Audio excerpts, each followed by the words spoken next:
Alright guys, welcome to a new module. Now, a few modules back, we built this beautiful to-do list, and in the process we learned about a whole bunch of things, such as how to use EJS templates and how to pass data between your server and your EJS files. Now, there's just one problem with this app as it is though, because if we added in a new item, let's say test, and yeah, it looks great, and when we refresh it, it's still there. But if I go ahead and just restart my server, so at the moment I'm running app.js using NodeMon. So if I just type in rs into the command line and hit enter, then it will restart my NodeMon server. And this is equivalent to, say, if you were running your app using Node, app.js, then every single time you make a change in your app.js, then you would have to rerun node app.js, and NodeMon basically does that automatically behind the scenes. But you can also just get it to restart the server by just typing rs. So now we've restarted our server, and if I now take a look at our localhost 3000, if I go ahead and refresh this website, you can see that that item that I just added disappears. And the reason for this is because currently all of these items are stored inside an array. And every single time I restart my app.js, I rerun it, then it wipes that array to the default items that we began with. And all of the new items I added gets wiped out, and it's no longer saved in our app, which is not a great user experience, to be honest. Now that we've learned about databases and how to persist our data, then this is a perfect use case. So we're going to update this app to start using MongoDB to save our data to a MongoDB database. And you'll see that afterwards, no matter how much I restart my server or whatever changes I decide to make to my app.js or the rest of my website, all of my data will be safely saved in our database. So let's get started. So in the last lesson, you should have gotten hold of the starting files for the second version of our to-do list. If you go ahead and just unzip it and place it on your desktop or into your development folder, then we can drag it onto Atom and we can get started. Now, the first thing you'll notice is that we don't actually have a Node modules folder. And that is, of course, because whenever we download something from the internet, usually it won't come with the Node modules. So we have to cd over to the location of our folder and then just run npm install or npm I in that folder. And then it'll go and look at all the dependencies we have in our package.json, for example, body parser, EJS, and Express, and it will install it and create our Node modules folder. So now that we're ready to upgrade our to-do list to a version that actually has a database on the backend, then the first thing we should look at is how are we storing our data currently? Well, we currently have this constant called items, which has an array of default objects to begin with. And then when we add or post new items into our app.js, then we push those items into the relevant arrays. So for example, the items array or the work items array. Now we're going to delete all of these arrays and we're going to be using Mongo and Mongoose instead. So the first thing we have to do is we have to install Mongoose, of course. So let's go ahead and run npm install Mongoose. And now that should add that to our package.json and it'll add the relevant modules into our Node modules folder. So now that we've got access to our Node modules, we're going to now require our Mongoose. So we're going to create a constant called Mongoose and it's going to be requiring the Mongoose package that we just installed. The next thing that we need to do is to go ahead and create a new database inside MongoDB. The way that we do that, as we've seen before in previous modules, is mongoose.connect, and then the thing that we're going to connect to is the URL where our MongoDB is hosted locally, which is traditionally mongodb colon 2// localhost colon 27017. And then we're going to write one further / and we're going to specify the name of our database, which in this case, I'm just going to call ToDoList DB. And then finally, remember, if we wanted to not have that little warning show up, if we want to avoid that deprecation warning, then we have to add that little flag in there, which is use new URL parser colon true. And at some point in the future, you won't have to do this anymore because Mongoose and Mongo will update their code. But for now, if you're seeing that deprecation warning when you don't have this in, then this is the way to work around it. So now that we've specified how we're going to connect to our MongoDB and which database we wanted to create or connect to, then the next step is to create a new schema, right? And we want to create a new items schema. I'm going to leave this up to you as a challenge. I want you to create something called items schema. And this is only going to have one field, which is called name. And the names of each of our items are simply going to be of data type string. Remember, this is roughly what a Mongoose schema would look like. We have the const keyword, then we specify the schema name, and then we set it to equal a new JavaScript object with a key value field. And the key is going to be the name of the field, and the value is going to be the data type of our field. So you've done this before. Pause the video and try to complete the challenge. So this is pretty simple. All we have to do is create our const, and then we create our items schema. And this is going to be equal to whatever field it is that we want into our schema. And we're only going to have one field, which is going to be the name of the item. And the name is going to be, of course, a string data type. Now we have our item schema. The next thing we need to create is a new Mongoose model based on this schema. Again, as a quick reminder, this is what Mongoose models look like. We create a new constant and we use the mongoose.model initializer to create that new model. And in order to create it, we have to specify two things. The singular name of our collection. So if we had a collection called people, then the singular form would be person, and that has to be in the form of a string. And then we have our schema, which we provide. Pause the video and try to complete that challenge. All right, so we've already created our schema, and we now have to create our model based on the schema.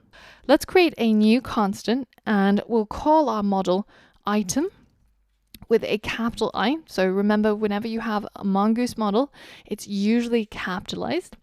And this is going to be equal to a mongoose.model, and we're going to create the model passing in two arguments. The first thing is the singular version of our collection name. So we're going to have a collection called items, and that means that the singular version is going to be item. And then the second argument is going to be the schema that we're going to use to create this items collection, which is of course our items schema that we created a little bit earlier on. So now we have a schema and we have a model created using that schema. The next thing I want to do is I'm going to delete everything that's related to this day and get date. I'm just going to simplify our code a little bit. Instead of having to use our date module and instead of having this date file, we're going to just simply render the default list with a title that's called today. And this way will cut down the complexity of working with the date and the external modules, and also trying to understand how MongoDB is going to be plugged in to our app. So this just makes it a little bit easier to understand. Now that we've replaced the list title with a simple string, the second thing that we're passing over to our list.ejs is our items array, which, if you remember, we deleted, so it no longer exists. And instead, we want to pass over the items that are inside our items collection. To do that, we need some default items, right? So let's go ahead and create 3 new documents using our brand new item Mongoose model just around here. And I'm again going to leave that up to you as a challenge. Just as a reminder, the way that we create new documents using Mongoose is something like this. So we would create a new constant, then we would bind it to a new model name. So in this case, that would be item. And then we specify the values for each of the fields in our schema. We've done this before, and so I want you to pause the video and try to create 3 new documents, which will be the default items in our to-do list, and they can say whatever it is you want them to say. Following that format, we're going to create our item 1, and this is going to be a new item. So we're saying that we're creating a new document from our item model, and then we pass in our fields, right? So the field that is called name is going to say, welcome to your to-do list. And that's one document out of the way. Now I'm just going to go ahead and create 2 more. So now I've created 3 documents, item 1, item 2, and item 3, and they have some arbitrary names. So the first item is just going to say, welcome to your to-do list. The second one's going to say, hit the plus button to add a new item. And the third one's just going to say, hit this checkbox or hit this thing over here to delete an item. Now that we've got our 3 documents, let's go ahead and put them all into an array. And I'm just going to call this default items. It's going to be a new array, and it's just going to contain item 1, item 2, and item 3. Now that we have our array, then we could use one of the methods in Mongoose called insert many, so that we get to insert all of these items in one go into our items collection. Again, just as a quick reminder of how the syntax for insert many looks like, then you can see it looks something kind of like this. We provide the model name, which refers to the collection that we want to insert our data into, and then we provide the actual array of documents that we want to insert, and finally we get a callback, which may or may not contain an error, depending on how the process went.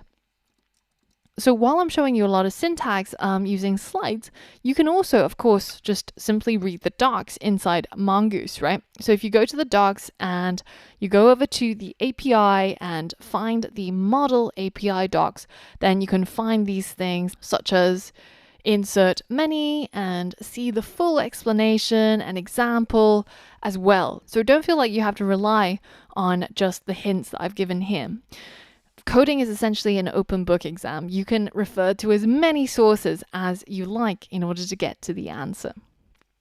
Pause the video and try to insert all of our items into our items collection. All right, so in order to insert it, we're going to specify that we want to insert our items into the items collection. So we'll refer to the item model. And then on that model, we're going to call insert many. And we're going to provide 2 arguments. One is, what do we want to insert? Well, we want to insert our array of default items. And the second thing is we have to provide a callback just in case there's any errors. So we could say something like, if there's an error, then log the error, else simply log success, fully saved default items to database. Just before we run our app.js, just make sure that you check your code, that there's no errors anywhere, that you've got everything all set up with your model, your schema, and your documents. Over here, I've just spotted that I've actually got a bit of a typo. Instead of user, it should be use new URL parser. Now that I'm happy with my code, then it's time to head over to my console and make sure that you've got a Mongoose process running. So you should have this set up from the last module. And we should also have a Mongoose shell that's enabled on another tab as well. So now make sure that you've CD'd over to where your app.js is, and we're finally ready to run our app.js.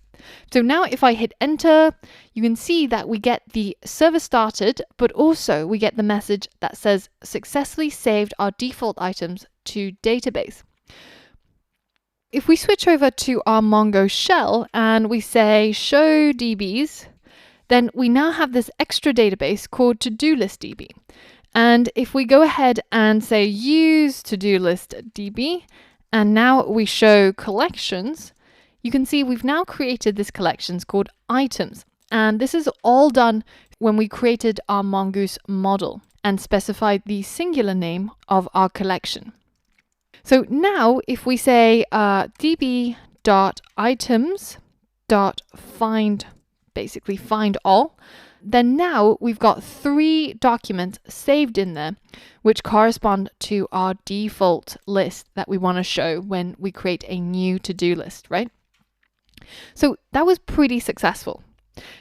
Now, if you have any problems with starting up your Mongoose shell or with your Mongoose server, then just have a look inside the course resources for this lesson, where you can see some ways of debugging what the issue is and fixing it if needed. But hopefully you're on the same page as me and you've got your server started and you've successfully saved your items. The next step is to read from our database inside our app.js. So for all of that and more, I'll see you on the next lesson.